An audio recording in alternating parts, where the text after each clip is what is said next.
ನಾನು ಟ್ಯೂಷನ್ ಮಾಡ್ತಾ ಇದ್ದೆ. ಆಗ ಅಲ್ಲಿಯ ಮಕ್ಕಳು ಒಂದು ತಿಂಗಳು ಬರ್ತಾಯಿದ್ರು ಮತ್ತು ದುಡ್ಡು ಕೊಡ್ತಾನೆ ಇರಲಿಲ್ಲ. ಮತ್ತು ಅವ್ರ ಹತ್ರ ಕೇಳಿದಾಗ ನಿಮ್ಮ ಹತ್ರ ಬಂದು ಓದೋದ್ರಲ್ಲಿ ಇನ್ನೂ ವೀಕ್ ಆಗಿದ್ದಾನೆ ಅಂತ ಹೇಳ್ತಾ ಇದ್ರು. ನಾನು ಸುಮ್ಮನೆ ಆಗ್ತಿದ್ದೆ. ಆದರೆ ನನಗೆ ದುಡ್ಡಿನ ಅವಶ್ಯಕತೆ ತುಂಬ ಇತ್ತು. ಡಿಗ್ರಿ ಕಂಪ್ಲೀಟ್ ಮಾಡಿದ್ದೆ. ಆದರೆ ನನ್ನ ಮನೇಲಿ ಅಪ್ಪ ಮಾತ್ರ ಸಂಪಾದನೆ ಮಾಡ್ತಾ ಇದ್ದಿದ್ದು. ಮತ್ತು ಅವರಿಗೆ ಸ್ಟ್ರೋಕ್ ಆಗಿ ಮೂಲೆಗೆ ಆದರು. ಮತ್ತು ಅಮ್ಮನಿಗೂ ಏನೂ ಆಗಲ್ಲ. ಅಮ್ಮಂದು ಲಿವರ್ ಡ್ಯಾಮೇಜ್ ಆಗಿದೆ. ಅದಕ್ಕೆ ಅವರಿಗೆ ಮನೆ ಕೆಲಸ ಮಾಡಲೇ ಆಗೋದಿಲ್ಲ. ನನಗೆ ಒಬ್ಬಳು ತಂಗಿದ್ದಾಳೆ. ಆದರೆ ಅವಳು ತುಂಬ ಚಿಕ್ಕವಳು ಮತ್ತು ಸ್ಕೂಲ್ಗೆ ಹೋಗ್ತಾ ಇದ್ದಾಳೆ. ನನಗೆ ಮನೆ ಬಿಟ್ಟು ಹೊರಗಡೆ ಕೆಲಸ ಮಾಡಲು ಆಗ್ತಾ ಇರಲಿಲ್ಲ. ಮತ್ತು ಮನೇಲೇ ಆನ್ಲೈನ್ ಜಾಬ್ಗೆ ಅಪ್ಲೈ ಮಾಡಿದ್ದೆ. ಆದರೆ ಅದರಲ್ಲಿ ಸಂಬಳ ಕಮ್ಮಿ. ನಮಗೆ ಮನೆ ಖರ್ಚು ಮತ್ತು ಅಪ್ಪಂದು ಮತ್ತು ಅಮ್ಮಂದು ಟ್ರೀಟ್ಮೆಂಟ್ ಮಾಡಿಸೋಕ್ಕೆ ಇದಕ್ಕೆಲ್ಲ ಸಾಕಾಗ್ತಿರ್ಲಿಲ್ಲ. ನಾನು ಆದರೂ ಅದರಿಂದನೇ ಹಣ ಸಂಪಾದನೆ ಮಾಡ್ತಾ ಇದ್ದೆ. ನನ್ನ ಫ್ರೆಂಡ್ ಹತ್ರ ಹೇಳಿದೆ. ಆಗ ಅವಳು ಹೇಳಿದ್ಲು, ನೋಡು ಹೀಗೆ ಮಾಡಿದ್ರೆ ಇಷ್ಟೇ ಹಣ ಮಾಡೋದು. ನೀನು ಯೂಟ್ಯೂಬ್ನಲ್ಲಿ ಚಾನಲ್ ಮಾಡಿ ಅದರಲ್ಲಿ ಹಣ ಮಾಡು ಅಂತ ಹೇಳಿದ್ಲು. ನಾನು ಮೊದಲು ಯೋಚನೆ ಮಾಡಿದೆ ಮತ್ತು ಒಂದು ಚಾನಲ್ ಮಾಡೋಣ ಅಂತ ಮಾಡಿದೆ. ನನಗೆ ಫೇಸ್ ತೋರಿಸಲು ಇಷ್ಟ ಇರಲಿಲ್ಲ. ಅದಕ್ಕೆ ಫೇಸ್ಗೆ ಮಾರ್ಕ್ಸ್ ಹಾಕಿ ಸ್ಟೋರಿ ಎಕ್ಸ್ಪ್ಲೈನ್ ಮಾಡ್ತಿದ್ದೆ. ಒಂದೆರಡು ವೀಡಿಯೋ ಮಾಡಿದೆ. ಆಗ ಅದರಲ್ಲಿ ಕಮೆಂಟ್ ಮಾಡ್ತಾಯಿದ್ರು, ಮೇಡಮ್ ಸ್ವಲ್ಪ ಸೆಕ್ಸಿ ಸ್ಟೋರಿ ಹೇಳಿ ಮೇಡಮ್, ಮತ್ತು ನೀವು ಸ್ವಲ್ಪ ಸೆಕ್ಸಿ ಆಗಿರಿ ಅಂತ. ಮತ್ತು ವೀಡಿಯೋದಲ್ಲಿ ಅಷ್ಟು ವ್ಯೂವ್ಸ್ ಬರ್ತಾ ಇರಲಿಲ್ಲ. ಅದಕ್ಕೆ ನಾನು ಇದನ್ನು ನನ್ನ ಫ್ರೆಂಡ್ ಹತ್ರ ಹೇಳಿದೆ. ಮೊದಲ ವ್ಯೂವ್ಸ್ ಬರಲ್ಲ ಅಂದರೆ ಹೇಗೆ ಮಾನಿಟೈಸ್ ಆಗೋದು ಅಂತ ಯೋಚನೆ ಮಾಡ್ತಾ ಇದ್ದೆ. ಅವಳು ಹೇಳಿದ್ದಕ್ಕೆ ನನಗೂ ಈ ಥರನೇ ಕಾಮೆಂಟ್ ಬರ್ತಾಯಿತ್ತು ಕಣೆ. ಅದಕ್ಕೆ ನಾನು ಹೀಗೆ ಮಾಡ್ದೇನೆ. ಚಾನಲಿಗೆ ಎಷ್ಟು ವ್ಯೂಸ್ ಬರ್ತಾಯಿದೆ ಅಂತ. ಈಗ ನೋಡು ನಾನು ಹೇಗೆ ಇದ್ದೀನಿ. ಮೊದಲು ನಾನು ಹೇಗಿದ್ದೆ, ತಿನ್ನಲು ಗತಿಯಿರಲಿಲ್ಲ ನನ್ನ ಹತ್ರ. ಈಗ ಅದರಲ್ಲೇ ನಾನು ಜೀವನ ಕಳೀತಾ ಇರೋದು. ನೀನು ನನ್ನ ಲೈಫ್ ನೋಡೇ ಕಲ್ತ್ಕೋ. ನಾನು ನಿನ್ನ ಥರನೇ ಮುಖ ತೋರಿಸ್ದೆ ಮಾರ್ಕ್ಸ್ ಹಾಕಿ ಅರ್ಧಂಬರ್ಧ ಡ್ರೆಸ್ ಹಾಕಿ ಮಾಡ್ತಾ ಇರೋದು. ಬಟ್ ನಾನು ಫಿಲ್ಮ್ ವೀಡಿಯೋ ಮಾತ್ರ ಹಾಕ್ತಾ ಇರೋದು ಅಂತ ಹೇಳಿ ಹೋದಳು. ಮತ್ತು ನಿನಗೆ ಬಿಟ್ಟಿದ್ದು ಅಂತ ಹೇಳಿ ಹೋದಳು. ನಾನು ದಿನ ವೀಡಿಯೋ ಯೋಚನೆ ಮಾಡಿದೆ ಮತ್ತು ಏನು ಮಾಡೋದು ಅಂದ್ಕೊಂಡೆ. ಆದರೆ ನನ್ನ ಮನಸ್ಸು ಒಪ್ತಾನೇ ಇರಲಿಲ್ಲ. ಮತ್ತು ನಾನೇ ವೀಡಿಯೋ ಸ್ಟಾರ್ಟ್ ಮಾಡಲು ನಿರ್ಧಾರ ಮಾಡಿದೆ. ನನ್ನ ಮನೇಲಿ ನನ್ನಪ್ಪ ಮತ್ತು ಅಮ್ಮನಿಗೆ ಗೊತ್ತಾದರೆ ನನ್ನ ಸಾಯಿಸೇ ಬಿಡ್ತಾರೆ ಅಂತ ನನಗೆ ಒಂದು ಸಪ್ರೇಟ್ ರೂಮ್ ಇತ್ತು. ರೂಮ್ನ ಬ್ಲ್ಯಾಕ್ ಮೇಲ್ ಮಾಡಿ ಮೊಬೈಲ್ನಲ್ಲೇ ಕ್ಯಾಮರಾ ಓಪನ್ ಮಾಡಿ ಸ್ವಲ್ಪ ಮೈ ಕಾಣೋ ಬಟ್ಟೆ ಹಾಕ್ತಿದ್ದೆ. ಆಗ ಅದನ್ನು ನೋಡಿ ವ್ಯೂಸ್ ಹೆಚ್ಚಾಯಿತು ಮತ್ತು ವ್ಯೂ ಹೆಚ್ಚಾಗಿ ಬೇಗ ಮಾನಿಟೈಸನ್ ಆಯಿತು. ನನಗೆ ತುಂಬ ಖುಷಿಯಾಯಿತು. ಮಾನಿಟೈಸನ್ ಆದಾಗ ಇನ್ನೂ ಈ ಥರನೇ ಬಟ್ಟೆ ಹಾಕ್ತೆ ವೀಡಿಯೋ ಮಾಡಿದರೆ ಇನ್ನೂ ಹೆಚ್ಚು ವ್ಯೂಸ್ ಬರುತ್ತೆ ಅಂತ, ಹೆಚ್ಚು ಹಣ ಸಿಗುತ್ತೆ ಅಂತ ಮುಖಕ್ಕೆ ಮಾರ್ಕ್ಸ್ ಹಾಕ್ಕೊಂಡು ಬಟ್ಟೆ ತುಂಬ ಅಸಹ್ಯವಾಗಿ ಹಾಕ್ತಾ ವೀಡಿಯೋ ಮಾಡ್ತಾ ಇದ್ದೆ. ಕಮೆಂಟ್ ನೋಡಿದಾಗ ಸ್ವಲ್ಪ ಜನ ತುಂಬ ಚೆನ್ನಾಗಿ ವೀಡಿಯೋ ಸೂಪರ್ ಅಂತ ಹೇಳ್ತಿದ್ರು. ಸ್ವಲ್ಪ ಜನ ಚೆನ್ನಾಗಿ ಬೈತಾಯಿದ್ರು ಮತ್ತು ದೇವರ ನೆನಪು ಮಾಡ್ತಿದ್ರು ಅಂತ. ದೇವರು ನಿನಗೆ ಶಿಕ್ಷೆ ಕೊಡ್ತಾರೆ ಈ ಥರ ವೀಡಿಯೋ ಹಾಕಿದ್ರೆ ಅಂತ ಹೇಳ್ತಿದ್ರು. ನಾನು ಕಮೆಂಟ್ ನೋಡಿ ಮನಸ್ಸಲ್ಲಿ ಅನ್ಕೋತಿದ್ದೆ, ನನ್ನ ಮನೆ ಖರ್ಚು ಮತ್ತು ಅಪ್ಪ ಅಮ್ಮನ ಖರ್ಚು ಇವ್ರು ನೋಡ್ತಾರಾ ಅಂತ. ಮತ್ತು ಕಮೆಂಟ್ಗೆ ರಿಪ್ಲೈ ಏನೋ ಮಾಡ್ತಾಯಿದ್ದೆ. ಅಪ್ಪ ಅಮ್ಮ ಕೇಳಿದಾಗ ಎಲ್ಲಿಂದ ನಿನಗೆ ಇಷ್ಟು ದುಡ್ಡು ಬರ್ತಾ ಇರೋದು ಅಂತ.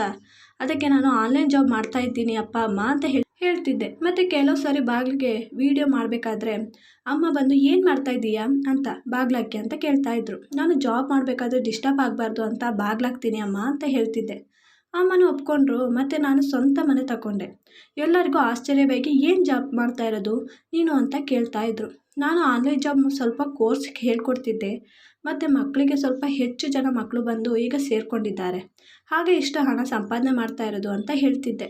ಆಗ ಎಲ್ಲರೂ ಒಪ್ಕೋತಿದ್ರು.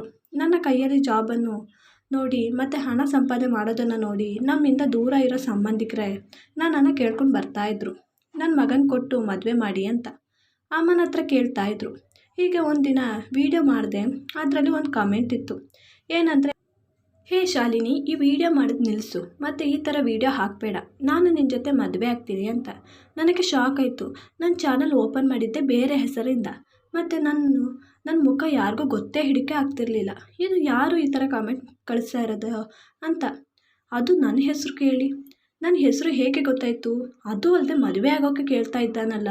ಎಲ್ಲ ಗಂಡ್ಮಕ್ಳಿಗೆ ಅವರವರ ಹೆಣ್ಮಕ್ಳು ತುಂಬ ಸಂಪ್ರದಾಯವಾಗಿ ಇರಬೇಕು ಅಂತ ಆಸೆ ಇರುತ್ತೆ. ಆದರೆ ನನ್ನನ್ನು ಈ ಥರ ನೋಡಿ ಅವನು ಹೇಗೆ ಮದುವೆ ಆಗೋಕ್ಕೆ ಕೇಳ್ತಿದ್ದಾನೆ ಅಂತ ತುಂಬ ಶಾಕ್ ಆಗ್ತಾಯಿತ್ತು. ಮತ್ತು ನಾನು ಈ ಥರ ವೀಡಿಯೋ ಹಾಕ್ತಾ ಇರೋದು ಎಲ್ಲರಿಗೂ ಗೊತ್ತಾಗುತ್ತೆ ಅಂತ ತುಂಬ ಗಾಬರಿ ಮತ್ತು ಭಯ ಆಗ್ತಾಯಿತ್ತು. ಮತ್ತು ಅಮ್ಮ ಮತ್ತು ಅಪ್ಪನಿಗೆ ಗೊತ್ತಾದರೆ ನನ್ನ ಸಾಯಿಸೇ ಬಿಡ್ತಾರೆ ಅಂತ ಅಷ್ಟೇ ತುಂಬ ಅಳ್ತಾ ಇದ್ದೆ. ಆವತ್ತಿನಿಂದ ನಾನು ತಿನ್ನೋದನ್ನು ಬಿಟ್ಟೆ ಮತ್ತು ವೀಡಿಯೋ ಮಾಡೋದನ್ನು ಸ್ವಲ್ಪ ದಿನಕ್ಕೆ ನಿಲ್ಲಿಸಿದೆ. ಮತ್ತು ಖರ್ಚಿಗೆ ಸ್ವಲ್ಪ ಹಣ ಇತ್ತು.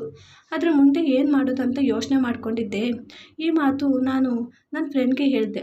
ಅವಳು ಹೇಳಿದ್ಲು, ನೀನು ಯಾರು ಅಂತ ಫಸ್ಟ್ ಕಾಲ್ ಮಾಡಿ ಕೇಳು ಅಂತ ಹೇಳಿದ್ಲು. ನಾನು ಎಲ್ಲಾದರೂ ನನ್ನ ಸಂಬಂಧಿಕರನ್ನು ನನ್ನ ಹೆಸರು ಗೊತ್ತಾಗಿರೋರು ಅದು ಅಂತ ಭಯದಿಂದ ಕೇಳೋಕ್ಕೆ ಹೆದರ್ತಾ ಇದ್ದೆ. ಹಾಗೆ ಕಮೆಂಟ್ನಲ್ಲೇ ನಾನು ಮೆಸೇಜ್ ಮಾಡಿದೆ, ನೀವು ಯಾರು ಅಂತ. ಅದಕ್ಕೆ ಈ ಕಮೆಂಟ್ನಲ್ಲೇ ಮೆಸೇಜ್ ಮಾಡೋದು ಸರಿಯಾಗಲ್ಲ, ಇರು ಕಾಲ್ ಮಾಡ್ತೀನಿ ಅಂತ ಕಾಲ್ ಮಾಡಿದ್ರು. ನಾನು ಇದು ಯಾರಪ್ಪ ಅಂತ ಕಾಲ್ ರಿಸೀವ್ ಮಾಡಿದೆ. ಆ ಮಾತಿನಲ್ಲಿ ನನ್ನ ಸಂಬಂಧಿಕರಲ್ಲ, ಯಾರದೋ ಗಂಡ್ಮಕ್ಳದ್ದು ವಾಯ್ಸು ಇತ್ತು. ಮತ್ತು ಆ ನಂಬರ್ ನಮ್ಮದ್ರಲ್ಲಿ ಯಾರ್ದು ಇರಲಿಲ್ಲ. ನಾನು ಕೇಳಿದೆ, ಯಾರು ನೀವು ಅಂತ. ಅದಕ್ಕೆ ಅವರು ಹೀಗೆ ಫೋನ್ನಲ್ಲಿ ಮಾತಾಡೋದು ಸರಿಯಿಲ್ಲ, ನಾನು ಮೀಟ್ ಮಾಡ್ತೀನಿ ಅಂತ ಹೇಳಿದ್ರು. ಅದಕ್ಕೆ ನಾನು ಆಯಿತು, ಎಲ್ಲಿ ಮೀಟ್ ಮಾಡಬೇಕು ಅಂತ ಕೇಳಿದೆ. ಅದಕ್ಕೆ ಅವನು ಒಂದು ಅಡ್ರೆಸ್ ವಾಟ್ಸಪ್ ಮಾಡಿದೆ. ನಾನು ಮಾರನೇ ದಿನ ಮೀಟ್ ಮಾಡಲು ಹೋದೆ. ಆಗ ಯಾರು ಬಂದು ನನ್ನ ಮುಂದ್ಗಡೆ ಕೂತ್ಕೊಂಡ್ರು. ನನ್ನನ್ನು ನೋಡಿ, ಹೇ ಶಾಲಿನಿ ಅಂತ ಕೂಗ್ದ. ನಾನು ಮೊದಲು ಆ ಮುಖನ ಯಾವತ್ತೂ ನೋಡೇ ಇರಲಿಲ್ಲ. ನಾನು ಹೇಳಿದೆ, ಈ ವಿಷಯ ಯಾರಿಗೂ ಗೊತ್ತಾಗ್ದ ಹಾಗೆ ಇರೋಕ್ಕೆ ನಿನಗೆ ಎಷ್ಟು ಅಮೌಂಟ್ ಬೇಕು ಅಂತ ಕೇಳಿದೆ. ಅದಕ್ಕೆ ಅವನು, ನಾನು ನಿನ್ನ ಜೊತೆ ಪ್ರೀತಿಯಿಂದ ಮಾತಾಡೋಣ ಅಂತ ಅಂದರೆ ನೀನು ಅಮೌಂಟ್ ಬಗ್ಗೆ ಮಾತಾಡ್ತಾ ಇದ್ದೀಯಾ ಅಂತ ಹೇಳ್ದ. ಮತ್ತು ಅಲ್ಲಿಂದ ಕೋಪದಿಂದ ಎದ್ದು, ನನ್ನ ಡಿಮ್ಯಾಂಡ್ ಇಷ್ಟೇ, ಏನು ಅಂದರೆ ನಾನು ನನ್ನ ಅಪ್ಪ ಅಮ್ಮನ ಕರ್ಕೊಂಡು ಬರ್ತೀನಿ, ನೀನು ನನ್ನ ಜೊತೆ ಮದುವೆ ಆಗಬೇಕು ಅಷ್ಟೇ ಅಂತ ಹೇಳಿ ಹೊರಟೋದ. ನನಗೆ ಏನು ಮಾಡಬೇಕು ಅಂತ ಯೋಚನೆ ಮಾಡೋಕ್ಕೂ ಟೈಮ್ ಇರಲಿಲ್ಲ. ಅಷ್ಟರಲ್ಲಿ ಅವನು ಮಾರನೇ ದಿನವೇ ಅಪ್ಪ ಅಮ್ಮನ ಕರ್ಕೊಂಡು ಬಂದ. ನಾನು ಇಷ್ಟ ಇಲ್ಲದಿದ್ದರೂ ಒಪ್ಕೊಂಡೆ. ಇವನು ಬ್ಲ್ಯಾಕ್ ಮೇಲಿಂದ ಹಾಗೆ ಮದುವೆ ಆಯಿತು. ಮೊದಲ ರಾತ್ರಿ ನಾನು ಭಯದಿಂದನೇ ಕೂತಿದ್ದೆ. ಅವನು ಕಾಯ್ಕೊಂಡು ಅವನು ಬಂದ. ನಿನ್ನ ಭಯ ಬಡೋದು ಇನ್ನು ಏನು ಬೇಡ. ಅದಕ್ಕೆ ನಾನು ಕೇಳಿದೆ, ನಿಮಗೆ ನನ್ನ ಹೆಸರು ಹೇಗೆ ಗೊತ್ತಾಯಿತು ಅಂತ. ಅದಕ್ಕೆ ಅವನು, ಒಂದು ಕಾಮೆಂಟ್ ಮಾಡಿದ್ದೆ, ನೀನು ಒಳ್ಳೆ ವೀಡಿಯೋ ಮಾಡಿ ಈ ಥರ ವೀಡಿಯೋ ಹಾಕಬೇಡಿ ಅಂತ. ಅದಕ್ಕೆ ನೀವು ಸಹತಾಪ ಹೇಳೋಕ್ಕೆ ಎಷ್ಟೋ ಜನ ಇದ್ದಾರೆ, ಆದರೆ ನಾನು ಇಂಥ ವೀಡಿಯೋ ಹಾಕಿಲ್ಲ ಅಂದರೆ ನನ್ನ ಚಾನಲ್ಗೆ ವ್ಯೂಸ್ ಬರ್ತಾಯಿಲ್ಲ, ಮತ್ತು ನನಗೆ ಜೀವನ ಮಾಡಲು ಬೇರೆ ದಾರಿನೇ ಇಲ್ಲ ಅಂತ ಹೇಳಿದೆ. ನಾನು ಈ ವಿಡಿಯೋನ ನನ್ನ ಚಿಕ್ಕಮ್ಮನ ಮಗಳಿಗೆ ತೋರಿಸ್ದೆ. ಆಗ ಅವಳು ನಿಮ್ಮನ್ನು ಗುರುತು ಹಿಡಿದು, ಇದು ನನ್ನ ಫ್ರೆಂಡ್ ಶಾಲಿನಿ ಕಣೋ, ಅವಳಿಗೆ ತುಂಬ ಕಷ್ಟ ಇದೆ, ಅದಕ್ಕೆ ಈ ಥರ ವೀಡಿಯೋ ಹಾಕ್ತಾ ಇರೋದು, ನಾನೇ ಈ ಥರ ಐಡಿಯಾ ಕೊಟ್ಟಿದ್ದು ಅವಳಿಗೆ ಅಂತ ಹೇಳಿದ್ಲು. ಮತ್ತು ನಿನ್ನ ಸ್ಟೋರಿ ಎಲ್ಲ ಹೇಳಿದ್ಲು. ನನಗೆ ತುಂಬ ಬೇಜಾರಾಯಿತು. ಮತ್ತು ನಿಮ್ಮ ಕಮೆಂಟ್ ನೋಡಿ ನನಗೆ ತುಂಬ ಬೇಜಾರಾಯಿತು. ನಾನು ಡಿಸೈಡ್ ಮಾಡಿದೆ, ಮದುವೆ ಆಗಬೇಕು ಅಂದರೆ ನಿಮ್ಮ ಜೊತೆ ಮದುವೆ ಆಗಬೇಕು ಅಂತ. ಹಾಗೆ ಇವತ್ತು ಮದುವೆ ಆಗಿದ್ದೀನಿ. ನಿಮ್ಮನ್ನು ನಿಮ್ಮ ಫ್ಯಾಮಿಲಿನ ನಾನೇ ನೋಡ್ಕೋತೀನಿ ಇನ್ನು ಮುಂದೆ ಅಂತ ಹೇಳ್ದ. ನನಗೆ ಈ ಸಮಯದಲ್ಲಿ ನಗಬೇಕಾ ಇಲ್ಲ ಅಳಬೇಕಾ ಏನು ಗೊತ್ತಾಗ್ತಿರ್ಲಿಲ್ಲ. ಆವತ್ತಿನಿಂದ ಅವನು ನನ್ನನ್ನು ಮತ್ತು ನನ್ನ ಫ್ಯಾಮಿಲಿನ ಚೆನ್ನಾಗಿ ನೋಡ್ಕೊಳ್ತಿದ್ದಾನೆ. ಈ ವಿಡಿಯೋ ಇಷ್ಟವಾದಲ್ಲಿ ಪ್ಲೀಸ್ ಲೈಕ್ ಆ್ಯಂಡ್ ಸಬ್ಸ್ಕ್ರೈಬ್ ಮಾಡಿ.